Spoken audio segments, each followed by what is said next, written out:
hapon. That's good afternoon, Mr. Mills. But you know, it took me a while to get to the point where I'm at now. And oops, sorry. I get to live half of each week in a hut like this. And it's taking me all of combined over 60 plus years of experience. Some stuff I did simultaneously before I built myself a very peaceful hut so I can stay there half of each week. But in any case, I'm a Davaoeña. I was born and raised here. I went to school in UP, Diliman, and I took up nutrition and dietetics.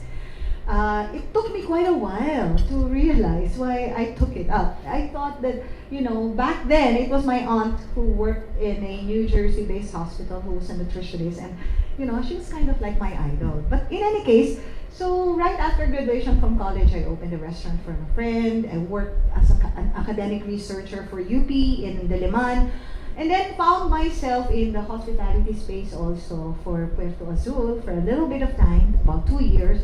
And then spent the next 18 years working in customer service. And that experience with a multinational company brought me to largely Manila. And then the last 5 years of my corporate life, so I did 18 years stint with them in the United States. So I was opening up stores for that brand. I was so competitive because I started working for that multinational brand at age 22.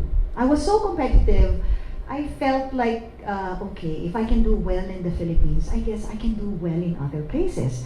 So I was stationed in California. I was hiring people for this company. We were opening stores.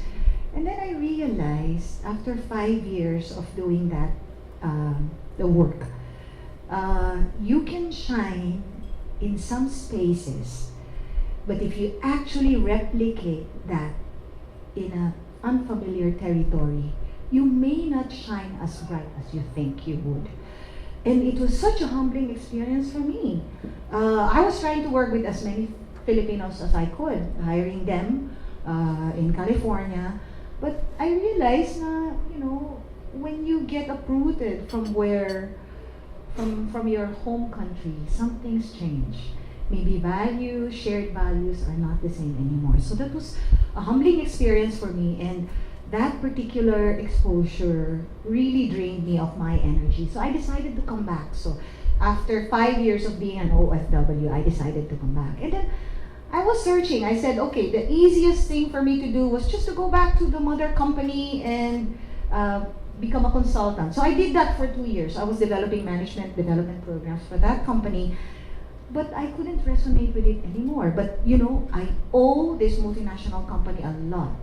I learned all of my business acumen from the company, handling people and solving problems and doing critical analysis and all that. So I learned that. So for that, I'm very, very grateful for. Over the next 2 years, I was thinking, what do I do?